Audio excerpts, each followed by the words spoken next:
Hello and welcome to another video by Johnny. Chào mừng các bạn lại đến một video khác của Johnny nha. Trong cái video này á, mình sẽ không phải dịch nghĩa mà là mình sẽ giải thích lý do tại sao những cái câu trả lời đó là đúng và làm thế nào để tìm cho ra được câu trả lời đó. Ok, làm câu hỏi tức là làm câu hỏi câu trả lời á. Okay, so basically this is reading passage 3 of test number 3 of book Cambridge Practice Test number 13. Đây là cái cuốn Cambridge số 13, test số 3 và reading passage số 3 các bạn. Các bạn hãy coi trước cái video dịch nghĩa là cái video trước của trong cái chuỗi reading này nè. Nó có cái video nói chung là trong một cái bài reading passage có 3 cái là read out loud nè, đọc bằng tiếng Anh nè, dịch nghĩa ra cái đoạn văn nè và cuối cùng là giải thích cách làm câu hỏi. Thì các bạn hãy coi trước cái video dịch nghĩa đây nha, thì mấy bạn mới hiểu được tại sao mình lại có thể tìm cho ra được những câu trả lời như vậy. Ok, cái link tất cả mọi thứ nằm cái phần mô tả video bên dưới cái video này các bạn. Now, reading passage 3. Whatever happened to the Harappan civilization? Câu hỏi question 27 to 31. Which paragraph contains the following information? Write the correct letter A to H in boxes 27 to 31 on the answer sheet. Number 27. Propose explanation for the decline of Harappan civilization.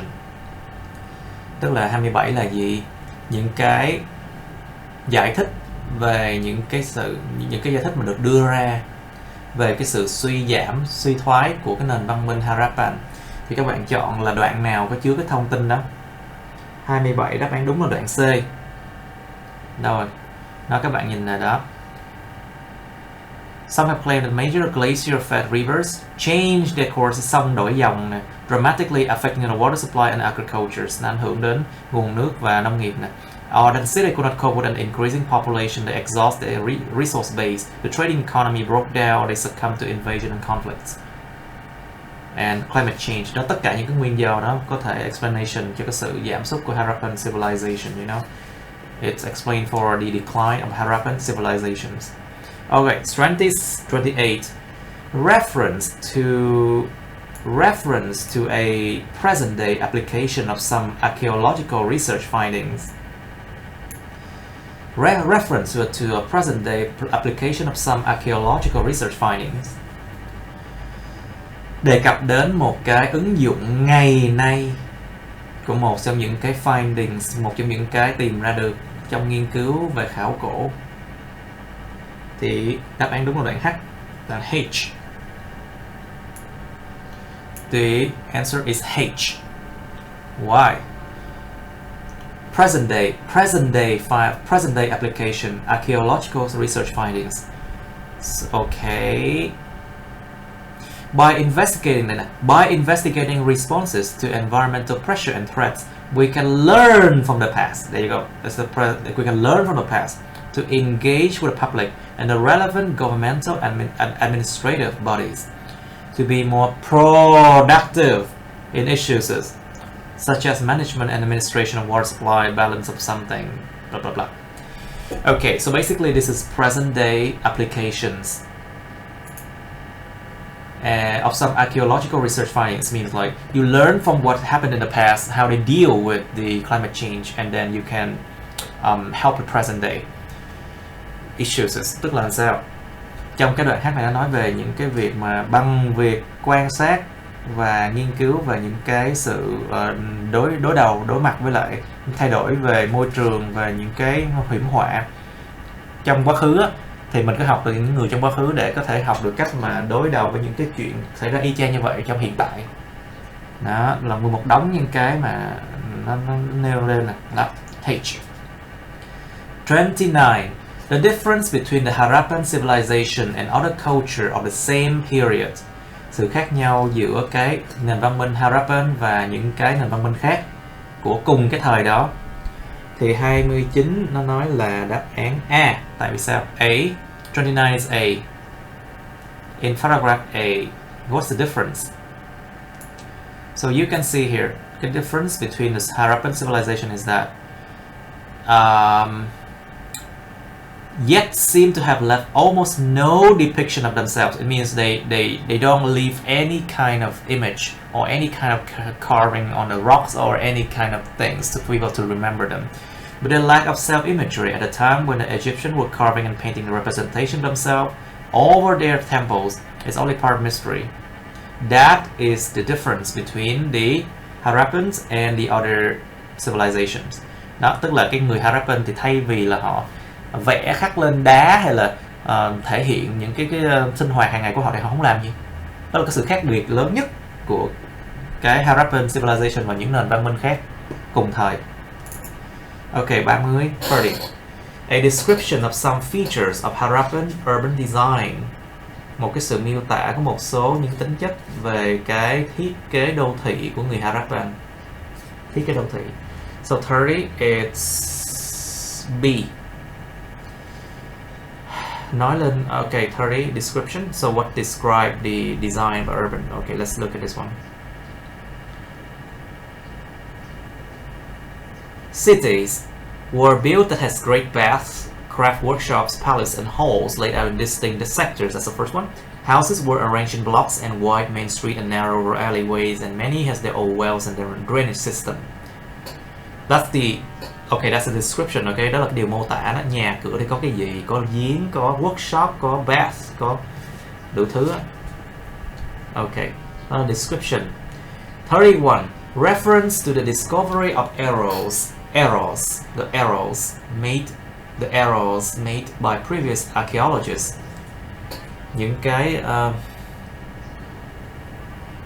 nhắc tới về những cái phát hiện của lỗi mà được tạo ra bởi những cái nhà khảo cổ học lần trước đó. It means that the previous archaeologists made a lot of arrows, and the passage say they found out these arrows made by these archaeologists. So 31 is D. There you go. Found out early in the investigation that many of the archaeological sites were not where they were supposed to be. Nó không có ở cái nơi mà nó đáng ra nó phải ở đó. Completely altering understanding of the way this region was inhabited in the past. Nó thay đổi hoàn toàn cái hiểu biết về cái cách mà cái vùng đó nó được di dân, nó được có dân số trong quá khứ. And when they carry out survey how a large area was settled in relation to sources of water, they found inaccuracy, đã tìm sự không chính xác này đó, in the published geographic locations of ancient settlements ranging from 750 kilometers. And also they realized that any attempt to use the existing data were likely to be fundamentally flawed. Và sử dụng những cái thông tin mà có sẵn thì thường là kiểu gì cũng sẽ bị sai. So that is the thing, the reference to the discovery of arrows made by previous archaeologists. So that is D. Now, move on.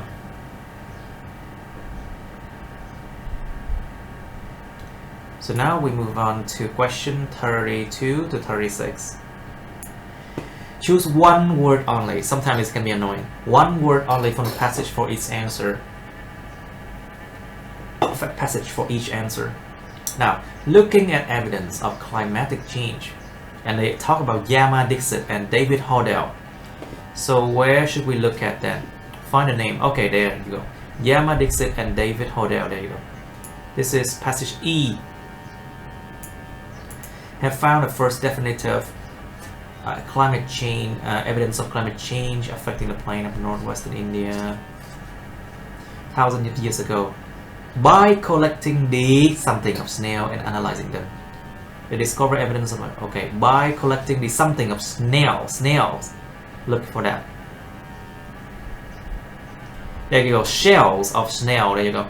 Gather snail of something. So this must be, by collecting the 32 is shells of snails. Shells, so there you go, shells of snail. And analyzing them. 32 là shell nha các bạn, đây là đó, bằng việc thu nhập những cái vỏ của cái con ốc sên này nè, đó, từ những sediments nè. phân tích nè. They discover evidence of a change in water levels in a something in a region. Okay, geochemical analysis, I mean, of tracing the climate history of the regions. Change in water levels. I think climate history, right? In a 32 is lake. No, 33 is lake. Why? Change in water level in a something. It must be a river or a lake, right? Water level, thay đổi về mực nước ở trong một cái con sông hay con lạch thôi. That's the only way, right? So 33 of an ancient lake and use something as a mean of tracing something. But then you have to look at the context here. Change in water level in a something. It should be change water level in a lake or river or sea or something like that. So that's why here lake. 33 is lake. Bangba là lake in the region. This occurred when there was less something than evaporation and suggests there was an extended period of drought.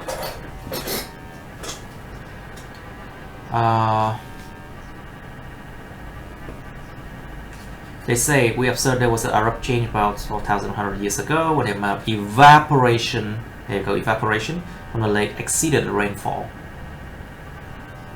So there was less rainfall. There you go, 34 là rainfall. Có ít lượng mưa hơn là cái lượng mà bốc hơi. Điều này nó xảy ra khi mà nó đã có ít cái lượng mưa, này là exceeded rainfall này. Tức là cái lượng mà bốc hơi từ cái hồ đó thì nó vượt quá cái lượng mưa, tức là ngược lại. Thì tức là lượng mưa thì là nó ít hơn là lượng bốc hơi, thì nó chỉ là một cách nói ngược lại thôi. Rainfall then evaporations and suggest there was an extended period of drought. Đó, drought này đó, indicative of a drought này đó. Dùng cái nó dùng cái sự mà paraphrase rất là nhiều. Now next, Petri and Singh team, the way is that? Cái team của Petri and Singh, no. Đây. There you go. G, Petri and Singh's teams. Are using archaeological periods to look at something from 5 millennia ago. 5 millennia ago, there you go. So, nó chỉ nằm đoạn nào trong đây thôi. It's only something here. Examining archaeological record and trying to understand details of how people fled their life in the region 5 million years ago. So 35 is basically you have to look at grains. There you go. They were trying to look at where, because this sentence doesn't end there. Tại vì cái câu này nó không có end ở đó, cho nên mình không thể nào để nhìn vào một cái phần này được. Mình phải đọc cho hết nguyên cả một cái ý này, chỉ đến chấm cái câu luôn. In order to know whether people has adapted agricultural practices to changing climate conditions. Để biết được con người đã thay đổi các phương cách canh tác để mà thay đổi phương cách canh tác để mà khi mà thay đổi cái tình trạng khí hậu này đó. Yes, work out their way. Okay, we're adjusting combination of crops with different weather systems. Cho nên nó sẽ đến tận đây nè. Nguyên cả cái ý nó sẽ nằm ở tận đây nè. They are analyzing grains. Cultivate the time, try to work out the work. Okay. Đáp án đúng 35 là grains. 35 is grains. Using trying to understand details how people live their life. But you cannot put details in 35, right? Because to look at detail from 5 millennia ago, it doesn't make sense. What details? What details?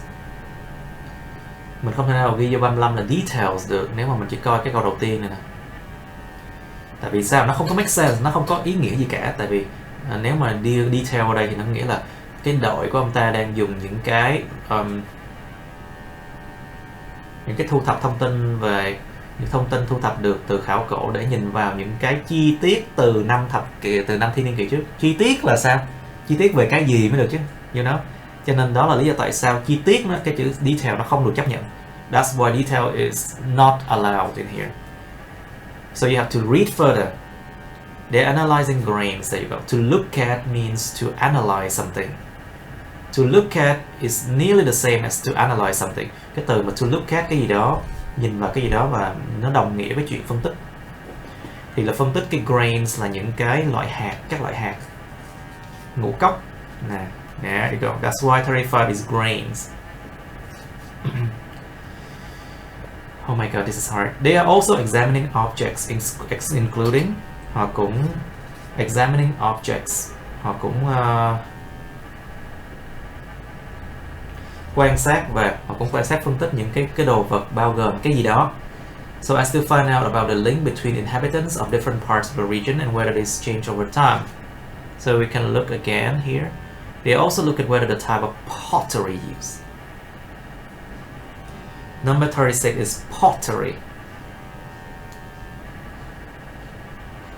Looking at is equal to the same as examining. Objects bao gồm the type of pottery used and other aspects of material culture and something like that. So basically examining object including pottery, because they only mention one thing, which is pottery, right? Họ chỉ mention có một cái duy nhất là cái pottery thôi, thì mình chỉ đi điền cái pottery thôi. Link between đó. Find out the link between inhabitants of different part of the region là nó nằm cái câu cuối nè. Give us insight, tức là cho chúng ta tìm thấy được cái liên kết giữa cái gì đó này. Interactive network the population was involved in and whether there's changes. Thì nó chỉ là paraphrase là của cái ý này thôi. Câu 37, 37. Okay, list of researchers again. Read list of researcher. Who said what? List of researcher một lần nữa là bây giờ ông nào nói điều gì nè, ông nào bài nào nói điều gì nè. 37. Finding further information about the changes of environmental condition in the region is vital. Tìm hiểu những thông tin thêm vào đó về những thay đổi trong điều kiện môi trường trong cái vùng đó là rất quan trọng. Thì bạn nào nói điều nào đó? Làm cái câu 37, 38, 39, 40 này rất là khó khăn, tại vì nó đòi hỏi kỹ năng, nó vừa phải nhớ mà vừa phải gọi là mình phải tổng hợp lại tất cả những cái mảng, những cái mảnh thông tin nhỏ nhỏ lại để tạo thành một cái câu trả lời. So this is difficult, really difficult. Dành cho những bạn nào muốn giành được 8, 9 chấm gì đó, I think. Number 37 is B. Ravindana Singh. Tại vì sao? Bạn nhìn vào cái ông Ravindana Singh, ông nói điều gì nè? Tìm những thông tin thêm về những thay đổi khí hậu, còn về cái vùng đó thì là tối cần thiết. Tại sao?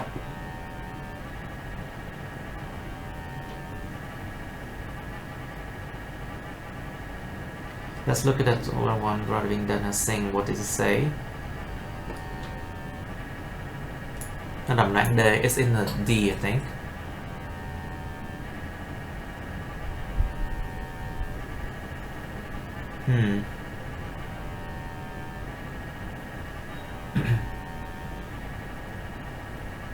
It's gonna take a lot of time because this is passage 3 anyway. Oh well, Ravindana Singh. But in D, they only talk about faults and errors in the previous, findings. Đoạn đây nó chỉ nói về những cái lỗi và trong cái thông số data thôi.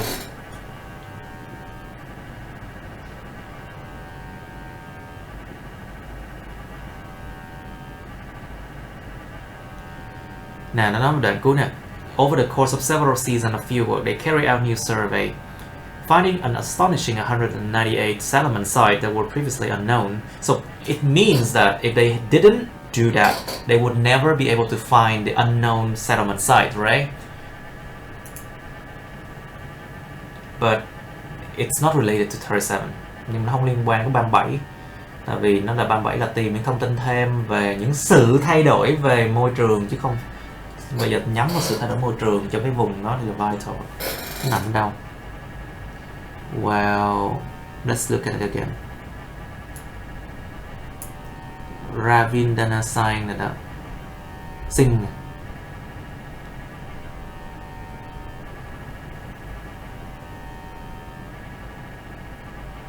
Ông có nói là đoạn F là nói nè.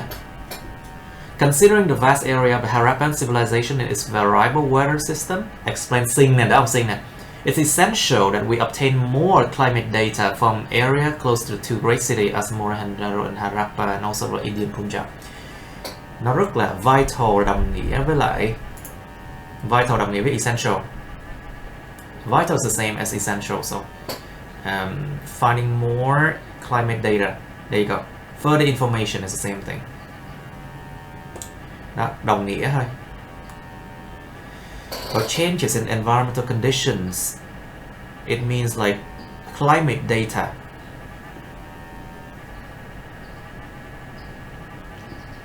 And also, what does Singh say?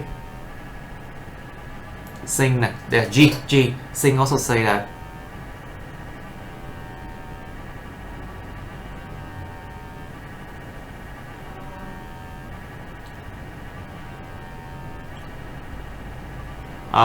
he also said that they will study more about the grains and other things like that to look at the way everything is working and they involve in network of population and something like that. Ok, câu 37 là ông Singh.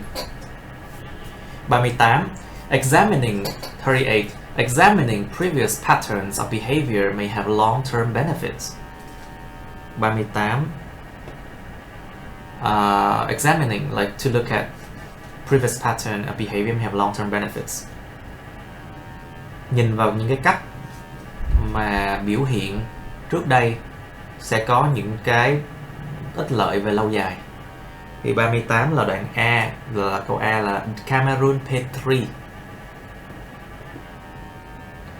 Tại vì sao? Ý là 38 là sao? Nhìn vào những cái cách mà previous pattern behavior, tức là sao? Những cái hành xử, những cái cách hành xử hoặc là những cách mà hành động mà trước đây còn là của những cái nền văn minh khác nè. Chúng ta có thể có long term benefits là gì? Là chúng ta có thể bảo tồn và deal với lại những cái vấn đề về thiên nhiên nè, đó là đoạn H nè đó. Long term benefits là vậy đó. Ok. 39. Rough calculations indicate the approximate length of a period of water shortage. Rough calculations, cái sự tính toán sơ bộ để chỉ ra một cái chu kỳ xấp xỉ của cái sự thiếu nước. Thì 39 nó là đoạn D. Đó là D, tức là ông David Hodel. Hodel nè, nói về Hodel nè. Rough calculation đâu.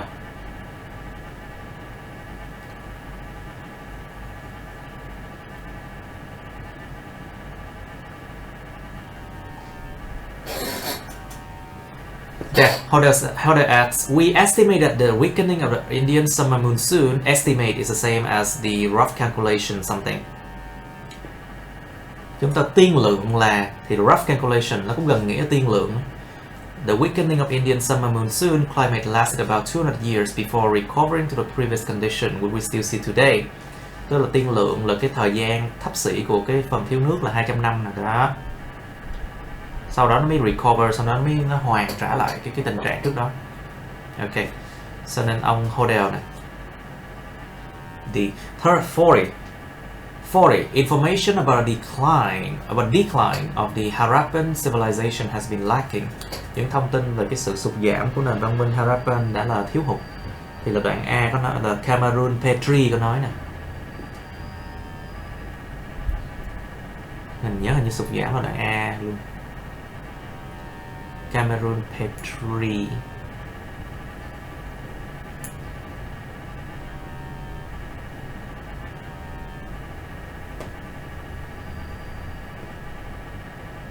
Thiếu hụt.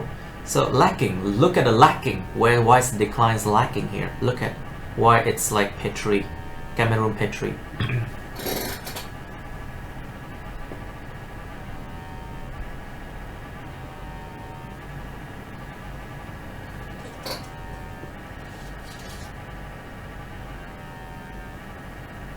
There you go. Petri say that, okay, where's that? Petri. Say Petri, that said Petri. It's unlikely that there was a single cause of the decline of the civilization. nó là không có unlikely, nó là không có tiềm năng, không có khả năng là nó có một cái nguyên do đơn lẻ nào cho cái sự sụt giảm của civilization này cả. But the fact is, until now we have had little solid evidence about the area for most of the key elements, said Petrie. Nhưng mà thật sự là đến tận nay chúng ta đã có rất là ít những thông tin mà đáng tin về cái khu vực đó. For most of the key elements, cho phần lớn những cái nguyên thành tố chính. Ông Petrie đã nói là đó. Tức là sao? Thông tin về cái sự sụt giảm của nền văn minh civilization Harappan này nó rất là thiếu hụt. There you go. 40 is Petrie. 48. Okay. I hope the video was not too long and not too boring for you and not too stressful as well. Please like, share and subscribe to this channel and press on the bell button to get notified about my new uploads. Okay, thank you and see you in my next video. Cảm ơn các bạn đã theo dõi nha. Và mình hy vọng là video này không quá dài, không quá căng thẳng và không quá boring, không quá là buồn chán các bạn. Các bạn hãy like, share video này và subscribe cái channel này nha. Ngoài ra hãy nhấn vào nút cái chuông bên cạnh chữ subscribe á, chữ đăng ký á, để mà được thông báo về những video mới nha các bạn. See you, bye bye, see you.